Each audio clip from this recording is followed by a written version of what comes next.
ఒక్క 5 ఏళ్లలో తిరుగులేని విజయం ఘోర పరాజయంగా ఎలా మారుతుంది? ఇది అమలాపురం నియోజకవర్గం కథ మాత్రమే కాదు, ఓటర్ల మనసును, వారి ఆకాంక్షలను అర్థం చేసుకోవడంలో జరిగే పొరపాట్లకు ఇదొక హెచ్చరిక. ఈ తీర్పు వెనుక ఉన్న అంకెల్ని దాటి చూస్తే మనకు ప్రజల ఆశలు, వారి ఆవేదనలు, వాళ్లు పెట్టుకున్న నమ్మకం ఎలా విరిగిపోయిందో స్పష్టంగా కనిపిస్తుంది. ఈ విశ్లేషణలో ఆ లోతైన కారణాలను పరిశీలిద్దాం. సరే, ఈ రాజకీయ మార్పును అర్థం చేసుకోవాలంటే మనం 4 విషయాలు చూడాలి. మొదట ఆ ప్రాంతం, అక్కడి ప్రజల గురించి తెలుసుకుందాం. తరువాత ఫలితాల్లోనే సంఖ్యలేం చెప్తున్నాయో చూద్దాం. ఆ తర్వాత ఓటమికి దారితీసిన అసలు కారణాలను విశ్లేషించి చివరిగా ఈ అనుభవం నుంచి నేర్చుకుని భవిష్యత్తులో ఏం చెయ్యాలో చర్చిద్దాం. ఏ ఎన్నికల ఫలితాన్నైనా అర్థం చేసుకోవాలంటే ముందు మనం ఆ నేల స్వభావాన్ని, ఆ మనుషుల మనస్తత్వాన్ని అర్థం చేసుకోవాలి. ముఖ్యంగా కోనసీమ లాంటి ప్రాంతంలో ఇక్కడి రాజకీయాలు గోదావరిలాంటివి. పైన నిశ్శబ్దంగా కనిపించినా లోపల ప్రవాహం చాలా బలంగా ఉంటుంది. మనం మాట్లాడుతున్నది అమలాపురం గురించి. కోనసీమ నడిబొడ్డున ఉన్న ఈ నియోజకవర్గం వ్యవసాయపరంగా ఎంత కీలకమో, రాజకీయంగా అంత సున్నితమైనది. గోదావరి ఇక్కడి ప్రజలకు జీవనాధారం. కాని కొన్నిసార్లు అదే గోదావరి వాళ్ల కష్టాలకు కారణమవుతుంది. ఈ 2 కోణాలే ఇక్కడి రాజకీయాలను శాసిస్తాయి. ఇక్కడి ప్రజల రోజువారీ జీవితం పూర్తిగా వ్యవసాయం చుట్టూనే తిరుగుతుంది. కొబ్బరి, వరి వాళ్ల ప్రాణం. కాని వాళ్ల సమస్యలు కూడా అక్కడ్నుంచే మొదలవుతాయి. పాడైపోయిన రోడ్లు, తాగడానికి అందని నీళ్లు, కొబ్బరి రైతులకు నెరవేరని హామీలు, ఇవే వాళ్లను ప్రతిరోజూ వేధిస్తున్న నిజమైన సమస్యలు. ఆ అసంతృప్తియే ఓటు రూపంలో బయటకొచ్చింది. ఇప్పుడు రాజకీయ లెక్కల్ని శాసించే అసలైన విషయం చూద్దాం. అదే ఇక్కడి సామాజిక సమీకరణాలు. ఒకవైపు ఎస్సీ వర్గం ప్రధాన ఓటు బ్యాంకుగా ఉంది. మరోవైపు కాపు, షెట్టిబలిజ వర్గాలు ఫలితాన్ని తారుమారు చెయ్యగల కింగ్ మేకర్ పాత్ర పోషిస్తాయి. ఈ 3 వర్గాల నమ్మకాన్ని గెలవడంలోనే ఏ పార్టీ విజయమైనా ఆధారపడి ఉంటుంది. ఆర్థిక సమస్యలతో పాటు ఈ ప్రాంతంలో ఒక లోతైన సామాజిక గాయం కూడా ఉంది.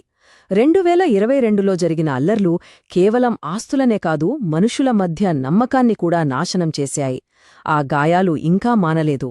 రాజకీయాలపై వాటి ప్రభావం బలంగానే ఉంది. ఇలాంటి సమయంలో మన రాజ్యాంగమందించిన గౌరవంగా జీవించే హక్కు, బాధ్యతతో కూడిన భావప్రకటన స్వేచ్ఛ పునాదులుగా సమాజంలో సంభాషణ జరగడం చాలా ముఖ్యం. సరే, ఈ సామాజిక, ఆర్థిక నేపథ్యమంతా ఓట్లపై ఎలా ప్రభావం చూపిందో ఇప్పుడు చూద్దాం. ఎందుకంటే చివరికి అంకెలే గదా మాట్లాడేది. ఈ అంకెలను ఒక్కసారి చూడండి. 2019లో 25,000కు పైగా ఓట్ల మెజారిటీతో ఘన విజయం. అదే 2024 38,000కు పైగా ఓట్ల తేడాతో ఘోర పరాజయం. ఇది కేవలం ఓటమి కాదు, ఒక రాజకీయ సునామీ. ఓట్ల శాతంలో తగ్గుదల చిన్నదే అయినా ఫలితంలో ఇంత భారీ మార్పు ఎలా వచ్చింది? అంటే మొత్తం మీద 64,000కు పైగా ఓట్ల స్వింగ్ జరిగింది. ఇది చాలా పెద్ద సంఖ్య. ఇంతమంది ఓటర్లు తమ అభిప్రాయాన్ని పూర్తిగా మార్చుకున్నారంటే వారిని అంతలా ప్రభావితం చేసిన ఆ బలమైన కారణాలేమై ఉంటాయి? ఇది మనల్ని ఈ విశ్లేషణలోని అతి ముఖ్యమైన ప్రశ్న దగ్గరికి తీసుకొస్తోంది. ఇంత పెద్ద రాజకీయ మార్పు వెనుక ఉన్న అసలు శక్తులు ఏవి? ప్రజల నమ్మకాన్ని అంతగా దెబ్బతీసిన అంశాలు ఏమిటి? ఆ ప్రశ్నకు సమాధానం దొరకాలంటే మనం ఈ ఓటమిని లోతుగా పరిశీలించాలి. ఎక్కడ పొరపాట్లు జరిగాయి? పార్టీ బలాలేమిటి? బలహీనతలేమిటి? ఏ సవాళ్లను ఎదుర్కోలేకపోయారు? వీటన్నిటినీ విశ్లేషిస్తేనే మనకు పూర్తి చిత్రం అర్థమవుతుంది. మా విశ్లేషణలో ఈ పతనానికి 3 కీలకమైన కారణాలు కనిపిస్తున్నాయి. 1. కులాల మధ్య పెరిగిన దూరం. 2. ప్రభుత్వంపై పేరుకుపోయిన వ్యతిరేకత. ఇక 3వది అత్యంత కీలకమైన కింగ్ మేకర్ వర్గాలను పట్టించుకోకపోవడం. ఈ 3 అంశాలు కలిసి ఒక వినాశకరమైన ప్రభావాన్ని చూపించాయి. ఈ టేబుల్ చూస్తే మనకు మొత్తం కథ ఒక్కసారిగా అర్థమవుతుంది. ఒకవైపు బలమైన ఎస్సీ ఓటు బ్యాంకు లాంటి బలాలున్నాయి, నిజమే. కానీ మరోవైపు గ్రామీణ రోడ్లను నిర్లక్ష్యం చేయడం, రైతులకిచ్చిన మాట నిలబెట్టుకోపోవడం వంటి బలహీనతలు వాటిని దెబ్బతీశాయి. దీనికి తోడు ఐక్య ప్రతిపక్షం 2022 అల్లర్ల ప్రభావం వంటి సవాళ్లను సరిగా అంచనా వేయలేకపోయారు. ఈ పరిస్థితిని పార్టీ అంతర్గత నివేదికలు కూడా ధృవీకరించాయి. సిట్టింగ్ ఎమ్మెల్యే ఇమేజ్ దెబ్బతిన్నదని, నెరవేర్చని హామీల భారం ఆయనపై ఉందని స్పష్టంగా చెప్పాయి. దీనర్థం ప్రజలు కేవలం మాటలను నమ్మే దశ దాటిపోయింది. వాళ్లకు చేతల్లో పని కనిపించాలి. సరే, జరిగిందే జరిగిపోయింది. మరి దెబ్బతిన్న ఈ నమ్మకాన్ని తిరిగి ఎలా సంపాదించాలి? ఈ ఓటమి నుంచి పాఠాలు నేర్చుకుని భవిష్యత్తుకు ఎలా బాటలు వేసుకోవాలి? డేటా ఏం సూచిస్తోంది? ముందుకు వెళ్లాల్సిన మార్గం చాలా స్పష్టంగా ఉంది. గతాన్ని, గాయాలను తవ్వుకోవడం ఆపి భవిష్యత్తుపై దృష్టి పెట్టాలి.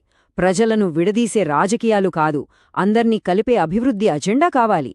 చర్చ మొత్తం రోడ్లు, నీళ్లు, ఉపాధి లాంటి స్థానిక సమస్యల పరిష్కారం చుట్టూ జరగాలి. కేవలం సందేశం మార్చితే సరిపోదు, కార్యాచరణ కూడా కావాలి. ప్రతి వర్గాన్ని ప్రత్యేకంగా చేరుకోవాలి.